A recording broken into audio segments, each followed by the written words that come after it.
नमस्कार। आकाशवाणी जयपुर अजमेर से प्रस्तुत हैं प्रादेशिक समाचार।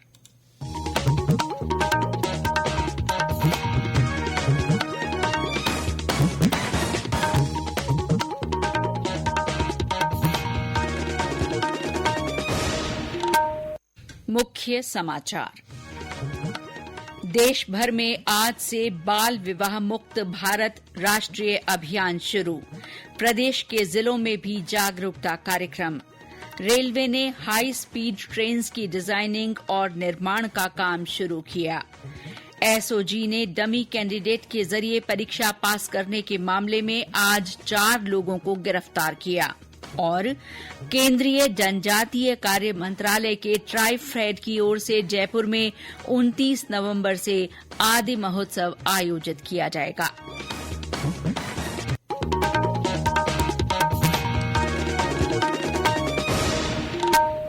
समाचारों के साथ मैं शीला चावला और अब समाचार विस्तार से। देश भर में आज से बाल विवाह मुक्त भारत राष्ट्रीय अभियान शुरू किया गया है। इस अभियान का मुख्य उद्देश्य देश को बाल विवाह मुक्त राष्ट्र बनाना है। महिला और बाल विकास मंत्री अन्नपूर्णा देवी ने अभियान की शुरुआत करते हुए कहा कि सरकार ने 130 जिलों की पहचान की है, जहां इस अभियान को मुख्य तौर पर चलाया जाएगा।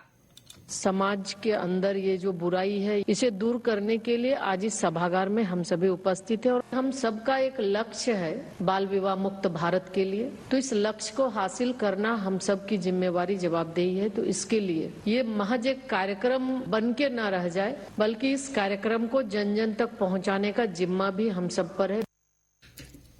केंद्रीय मंत्री ने कहा कि बाल विवाह न केवल एक अपराध है, बल्कि मानवाधिकारों का उल्लंघन भी है। केंद्रीय मंत्री ने कहा कि बाल विवाह मुक्त भारत अभियान केवल 10 और 15 दिन का आयोजन नहीं है, बल्कि ये एक निरंतर प्रयास है। कार्यक्रम के दौरान अन्नपूर्णा देवी ने बाल विवाह मुक्त भारत पोर्टल का भी अनावरण किया। इस ऑनलाइन प्लेटफॉर्म को जागरूकता बढ़ाने, बाल विवाहों को रोकने और बाल विवाह की घटनाओं को दर्ज कराने के अभियान के लिए विकसित किया गया है। दिल्ली में हुए राष्ट्रीय कार्यक्रम में जयपुर सहित प्रदेश के 7 जिलों से नामित बाल विवाह प्रतिशत अधिकारी भी मौजूद रहे। प्रदेश के जिलों में भी महिला और बाल विकास विभाग द्वारा कार्यक्रम आयोजित किए गए। इन कार्यक्रमों में उपस्थित लोग दिल्ली में हुए राष्ट्रीय कार्यक्रम से ऑनलाइन जुड़े। इसके साथ ही जिलों में बाल विवाह मुक्त भारत बनाने के लिए शपथ के कार्यक्रम हुए। सवाईमाधोपुर में अभियान के तहत जिला कलेक्टर शुभम चौधरी ने अधिकारियों और कर्मचारियों को बाल विवाह के विरुद्ध शपथ दिलवाई। इसी तरह 12 जिले की कलमड़ा ग्राम पंचायत में बाल विवाह मुक्त भारत अभियान में जागरूकता कार्यक्रम आयोजित किया गया। इस दौरान वहां मौजूद लोगों को बाल विवाह मुक्त भारत की शपथ दिलाई गई। साथ ही लोगों को बाल विवाह की रोकथाम कानून और चाइल्ड हेल्पलाइन की जानकारी दी गई। ब्यावर में जिला कलेक्टर डॉ महेंद्र खड़गावत ने अधिकारियों, कार्मिकों और आम जन को बाल विवाह की पूर्णतया रोकथाम सुनिश्चित करने और बाल विवाह नहीं करने देने की शपथ दिलाई। जिला कलेक्टर ने बाल विवाह मुक्त भारत कार्यक्रम के पोस्टर का भी विमोचन किया। ये पोस्टर जिले के प्रमुख स्थानों पर लगाए जाएंगे। इसी सिलसिले में पाली जिले के सादड़ी में पीएम श्री बालिका विद्यालय में जागरूकता कार्यक्रम हुआ, जिसमें बाल विवाह को सामाजिक बुराई बताते हुए दुष्प्रभावों की जानकारी दी गई। केंद्र सरकार ने आज लोकसभा को सूचित किया कि प्रधानमंत्री गरीब कल्याण अन्न योजना से देश में 80 करोड़ से ज्यादा लोगों को लाभ मिला है। सदन में एक लिखित उत्तर में उपभोक्ता मामले, खाद्य और सार्वजनिक वितरण राज्य मंत्री निमूबेन बम्भानिया ने बताया कि अगले 5 सालों के लिए योजना को जारी रखने के लिए कोई सर्वेक्षण नहीं किया गया है। उन्होंने कहा कि हालांकि गरीब लाभार्थियों के वित्तीय बोझ को कम करने के लिए मुफ्त खाद्यान्न वितरण की अवधि जनवरी 2024 से आगे 5 साल के लिए बढ़ा दी गई है। रेलवे ने हाई स्पीड ट्रेन्स की डिजाइनिंग और निर्माण का काम शुरू कर दिया है।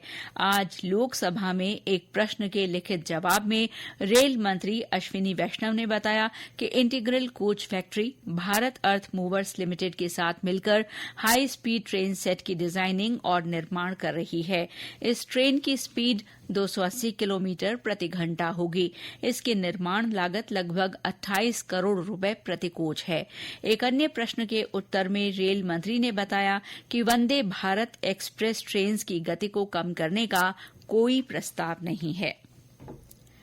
दिसंबर में होने वाले rising Rajasthan global investment summit की तैयारियों की समीक्षा के लिए आज जयपुर में स्वायत्त शासन विभाग के प्रमुख शासन सचिव राजेश यादव ने एक महत्वपूर्ण बैठक की। इस बैठक में उन्होंने शहर की स्वच्छता, कानून व्यवस्था और यातायात प्रबंधन को लेकर सख्त निर्देश दिए।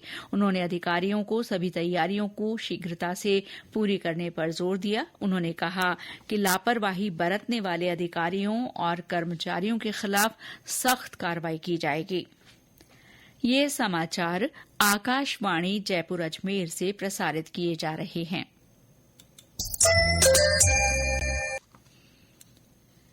पुलिस के विशेष जांच दल एसओजी ने आज डमी कैंडिडेट बिठाकर परीक्षा पास करने के मामले में एक लेक्चरर और 3 शारीरिक शिक्षकों को गिरफ्तार किया है।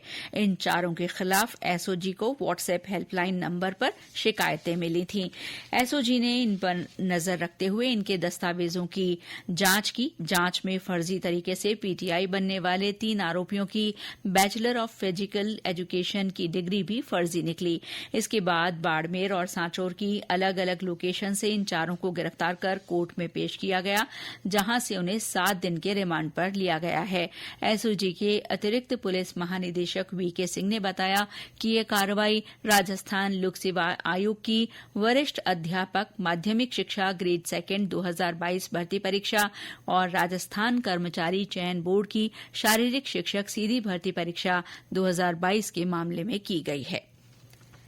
भारतीय जनजातीय सहकारी विपणन विकास परिसंघ ट्राइफेड की ओर से जयपुर में 29 नवंबर से आदि महोत्सव आयोजित किया जा रहा है। 10 दिन का ये महोत्सव जनजातीय गौरव दिवस वर्ष 2024 के उपलक्ष्य में हो रहा है। इसका उद्घाटन शिल्पग्राम जवाहर कला केंद्र में राज्यपाल हरिभाऊ बागड़े द्वारा किया जाएगा। आदि महोत्सव जनजातीय उद्यमिता, संस्कृति, शिल्प, व्यंजन, वाणिज्य और पारंपरिक कला को राष्ट्रीय स्तर पर प्रदर्शित करने का एक महत्वपूर्ण प्रयास है। इस महोत्सव में हर शाम जनजातीय सांस्कृतिक कार्यक्रम भी होंगे। इस महोत्सव में राजस्थान, हिमाचल प्रदेश, पश्चिम बंगाल, मध्य प्रदेश, गुजरात, छत्तीसगढ़, उत्तराखंड और पूर्वोत्तर राज्यों के जनजातीय कारीगर और शिल्पकार भाग लेंगे। महोत्सव में 120 स्टॉल्स के माध्यम से जनजातीय शिल्पकारों के उत्पादों को प्रदर्शित किया जाएगा। 55वें भारतीय अंतर्राष्ट्रीय फिल्मोत्सव में आज प्रख्यात फिल्म निर्देशक तपन सिन्हा की फिल्म यात्रा पर विशेष कार्यक्रम the spectrum and the soul आयोजित किया गया। अर्जुन चक्रवर्ती, एन मनु चक्रवर्ती और जानी मानी अभिनेत्री शर्मिला टैगोर की सदस्यता वाले एक प्रतिष्ठित समूह ने तपन सिन्हा की अतुलनीय निर्देशन कला पर अपने विचार रखे। आकाशवाणी से बातचीत में अर्जुन चक्रवर्ती ने बताया कि तपन सिन्हा ने 48 फिल्मों का निर्देशन किया, लेकिन उन्होंने किसी भी फिल्म में विषय और शैली को नहीं दोहराया। इससे पहले जाने माने फिल्मकार आशुतोष गवारीकर की अध्यक्षता वाले अंतर्राष्ट्रीय प्रतियोगिता निर्णायक मंडल ने इस वर्ष प्रतियोगिता वर्ग में आई फिल्मों के बारे में अपने विचार साझा किए। राजस्थान कर्मचारी चयन बोर्ड द्वारा 1 दिसंबर से 3 दिसंबर तक जयपुर में पशु परिचर सीधी भर्ती परीक्षा 2024 का आयोजन किया जाएगा। ये परीक्षा शहर के 130 केंद्रों पर होगी। इस परीक्षा में कुल 2,60,163 अभ्यर्थी पंजीकृत हैं। परीक्षा के सुचारू और सफल संचालन के लिए जिला कलेक्ट्रेट में नियंत्रण कक्ष की स्थापना की गई है। नियंत्रण कक्ष का फोन नंबर 0141 220 6699 है। कोटपूतली बहरोड जिले के पावटा में आज महिला और बाल विकास विभाग द्वारा पोषण भी पढ़ाई भी थीम पर विशेष प्रशिक्षण आयोजित किया जा रहा है। कार्यक्रम के तहत पावटा उपखंड में 3 दिन के प्रशिक्षण शिविर में बच्चों के कुपोषण से बचाव, शाला पूर्व गतिविधियों, खेल खेल में पोषण और पढ़ाई की समझ तथा आसपास की उपलब्ध सामग्री का सर्वोत्तम उपयोग, अध्ययन और नवाचार के बारे में प्रशिक्षण दिया गया। भरतपुर के केवलादेव घना राष्ट्रीय पक्षी अभ्यारण्य में सड़कों में सुधार के लिए 3 करोड़ 75 लाख रुपए वन विभाग की ओर से मंजूर किए गए हैं। उद्यान के प्रवेश द्वार से अघापुर तक करीब 7 किलोमीटर की सड़क का डामरीकरण, इंटरलॉकिंग और मरम्मत का काम शुरू किया गया है। सड़कों के सुधरने के बाद पर्यटकों के आवागमन में सहूलियत होगी। भीलवाड़ा जिले के गंगापुर क्षेत्र में आज बजरी से भरे ट्रैक्टर ने बाइक सवार दंपति को कुचल दिया।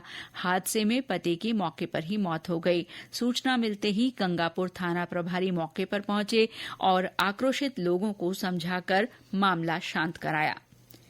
हनुमानगढ़ जिले में बढ़ती नशे की प्रवृत्ति की रोकथाम के लिए राज्य सरकार ने 25 बेड के नशा मुक्ति केंद्र की स्थापना के लिए इच्छुक स्वयंसेवी संस्थाओं से आवेदन मांगे हैं।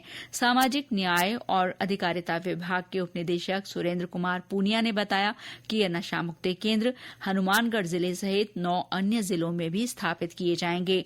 स्वयंसेवी संस्थाएं अपने प्रस्ताव सामाजिक न्याय और अधिकारिता विभाग के कार्यालय में शुक्रवार 29 नवंबर तक पेश कर सकते हैं।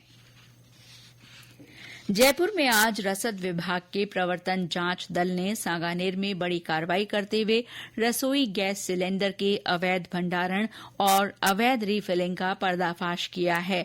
जिला रसद अधिकारी त्रिलोक चंद मीणा ने बताया कि प्रवर्तन दल ने मौके से 2 मोटर और 31 घरेलू गैस सिलेंडर जब्त किए हैं। उन्होंने बताया कि टीम ने नाटाणीवाला में एक मकान में छापा मारकर ये कार्रवाई की। राष्ट्रीय साइबर रेंज एनसीआर के पहले चरण का आज नई दिल्ली में शुभारंभ हुआ। इस प्लेटफॉर्म से साइबर खतरों के खिलाफ परीक्षण और प्रशिक्षण मिलेगा। राष्ट्रीय रक्षा विश्वविद्यालय के निदेशक कर्नल निधेश भटनागर ने एनसीआर के पहले चरण का शुभारंभ करते हुए कहा कि ये प्लेटफॉर्म महत्वपूर्ण साइबर सुरक्षा बुनियादी ढांचे में देश की आत्मनिर्भरता की दिशा में एक महत्वपूर्ण कदम साबित होगा। और अंत में मुख्य समाचार एक बार फिर। देश भर में आज से बाल विवाह मुक्त भारत राष्ट्रीय अभियान शुरू। प्रदेश के जिलों में भी जागरूकता कार्यक्रम। रेलवे ने हाई स्पीड ट्रेन्स की डिजाइनिंग और निर्माण का काम शुरू किया। एसओजी ने डमी कैंडिडेट के जरिए परीक्षा पास करने के मामले में आज 4 लोगों को गिरफ्तार किया। और केंद्रीय जनजातीय कार्य मंत्रालय के ट्राइफेड की ओर से जयपुर में 29 नवंबर से आदि महोत्सव आयोजित किया जाएगा। इसके साथ ही प्रादेशिक समाचार बुलेटिन समाप्त हुआ। नमस्कार।